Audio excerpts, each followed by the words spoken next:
Hello friends, ఈ వీడియోలో ఈ టెస్ట్ని తయారు చేయడం క్లియర్గా నేర్పిస్తాను. అలాగే ఇది ఎలా పనిచేస్తుందో కూడా క్లియర్గా ఎక్స్ప్లెయిన్ చేస్తాను. కాబట్టి వీడియోని ఎక్కడా స్కిప్ చేయకుండా మొత్తం చూడండి. ఇక మనం వీడియోలోకి వెళ్దాం.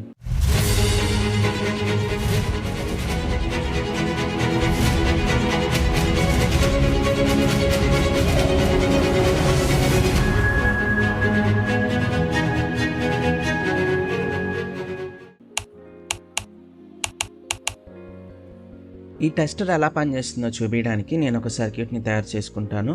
సో ఇది ఒక సింపుల్ సర్క్యూట్. మీరు దీని ప్రకారం వైరింగ్ కూడా చేసుకుంటారు. కాబట్టి దీన్ని ఒక చిన్న స్క్రీన్ షాట్ తీసుకుని ఉంచుకుంటే మీకు ఫ్యూచర్లో ఉపయోగపడుద్ది.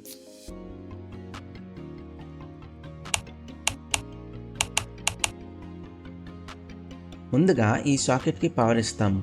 అప్పుడు ఈ కాయిల్ ఒక కెపాసిటర్ లాగా యాక్ట్ చేస్తుంది. అందువల్ల కొంత వోల్టేజ్ క్రియేట్ అయ్యి ఫస్ట్ ట్రాన్సిస్టర్ యొక్క బేస్కి వెళ్తుంది. ఇప్పుడు ఈ ట్రాన్సిస్టర్ ఆన్ అవడానికి సరిపోయే కరెంట్ ఫ్లో అవ్వగానే ఈ ట్రాన్సిస్టర్ కలెక్టర్లోకి కరెంట్ ఫ్లో అవడం స్టార్ట్ అవుతుంది. ఇందువల్ల ఈ బేస్కి వచ్చిన కరెంట్ యాంప్లిఫై అయ్యి ఎమిటర్ నుంచి సెకండ్ ట్రాన్సిస్టర్కి వెళ్తుంది. ఎంత యాంప్లిఫై అవుతుందంటే బీటా టైమ్స్ యాంప్లిఫై అవుతుంది. ఈ బీటా అనేది ప్రతి ట్రాన్సిస్టర్కి ఫిక్స్డ్గా ఒక వాల్యూ ఉంటుంది. అది ట్రాన్సిస్టర్ బట్టి మారుతుంది. ఈ బీటా మనం ఇచ్చిన ఇన్పుట్ సిగ్నల్ని ఎన్ని టైమ్స్ యాంప్లిఫై చేస్తుందో ఇండికేట్ చేస్తుంది. అంటే మనం ఇచ్చిన ఇన్పుట్ని బీటా టైమ్స్తో మల్టిప్లై చేసి అవుట్పుట్గా ఇస్తుంది.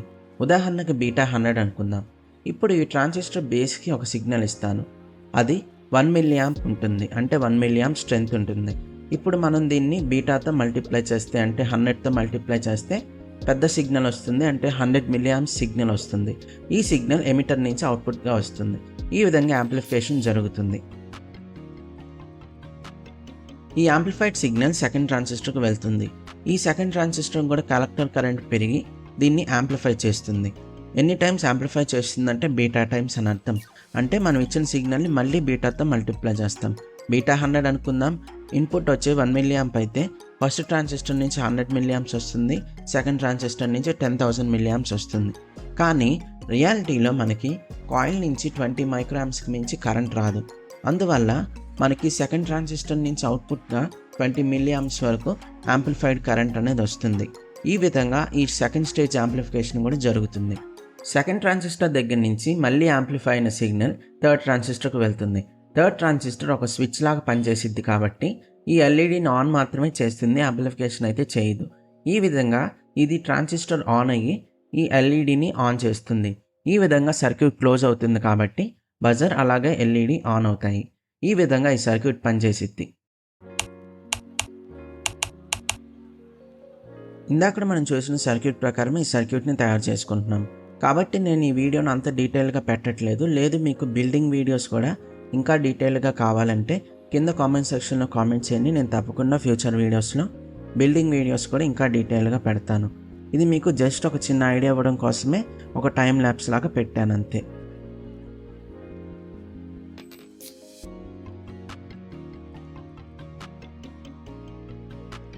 బై ద వే, నేను వాడిన కాంపోనెంట్ లిస్ట్ అంతా కింద డిస్క్రిప్షన్లో ఉండిద్ది. అక్కడి నుంచి మీరు ఖచ్చితంగా చెక్ చేసుకోవచ్చు.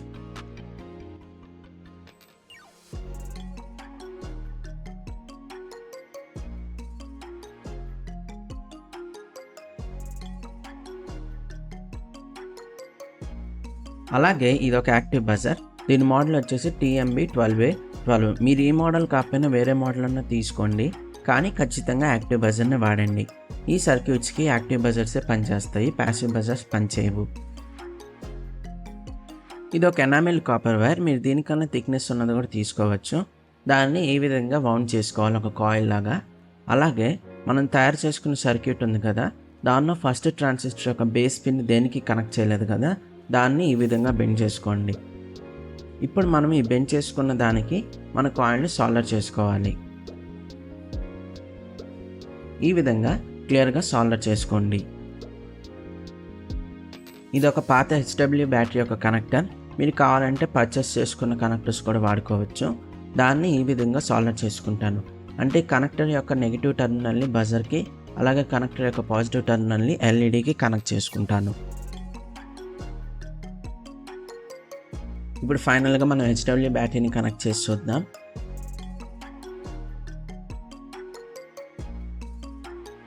ఇప్పుడు ఈ కాయిల్ని టచ్ చేసినప్పుడు కూడా బజర్ మోగి ఎల్ఈడి వెలుగుతుంది. అంటే సెన్సిటివిటీ చాలా ఎక్కువ ఉన్నట్టు అర్థం. మనం ఈ సెన్సిటివిటీని కంట్రోల్ చేయడానికి ఒక చిన్న 10 కిలో ఓం రెసిస్టర్ని బ్యాటరీ యొక్క నెగిటివ్ నుంచి థర్డ్ ట్రాన్సిస్టర్ యొక్క బేస్కి సాల్డర్ చేసుకోండి.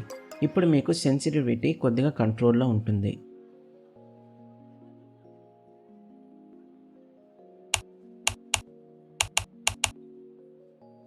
ఫైనల్లీ మన సర్క్యూట్ కంప్లీట్ అయింది. ఇప్పుడు నేను దీన్ని చెక్ చేయడానికి ఒక ఎక్స్టెన్షన్ బోర్డ్ తీసుకుంటున్నాను. ఈ బోర్డులో ఏసీ కరెంట్ ఫ్లో అయ్యింది కాబట్టి మీరు చాలా జాగ్రత్తగా ఉండాలి. ఇప్పుడు మనం ఈ టెస్టర్ని ఈ బోర్డు దగ్గర పెట్టినప్పుడు బజర్ మోగట్లేదు, ఎల్ఈడి కూడా బ్లింక్ అవ్వట్లేదు. ఇప్పుడు నేను ఈ బోర్డ్కి పవర్ ఇచ్చినప్పుడు బజర్ మోగడం స్టార్ట్ అవుతుంది. అంటే ఇది ఏసీ కరెంట్ని డిటెక్ట్ చేస్తుంది అని అర్థం. ఈ టెస్టర్ కేవలం ఏసీ కరెంట్ ఉందో లేదనే కాదు, ఫేస్ అండ్ న్యూట్రల్కి డిఫరెన్స్ కూడా చూపిస్తుంది. సో ఇది న్యూట్రల్ వైరు, అలాగే ఇది ఫేస్ వైరు. ఇప్పుడు నేను ఈ టెస్టర్ న్యూట్రల్ దగ్గర పెట్టినప్పుడు ఎలా బజర్ మోగట్లేదు, అలాగే ఎల్ఈడి కూడా వెలగట్లేదు. ఫేస్ దగ్గర పెట్టినప్పుడు మాత్రం బజర్ మోగి ఎల్ఈడి వెలుగుతుంది. అంటే ఇది ఫేస్ అండ్ న్యూట్రల్కి డిఫరెన్స్ కూడా చెప్తుంది. అలాగే ఇంకా వైర్ ఎక్కడన్నా లీడ్స్ కట్ అయినా సరే దీంతో చెక్ చేసుకోవచ్చు.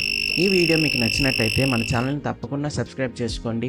అలాగే ఈ వీడియోకి ఒక లైక్ చేయండి. మీకు ఏమైనా డౌట్స్ ఉంటే కింద కామెంట్ సెక్షన్లో కామెంట్ చేయండి. ఇలాంటి మరిన్ని వీడియోస్తో ఈ ఛానల్లో మళ్ళీ మిమ్మల్ని కలుస్తాను. Bye bye.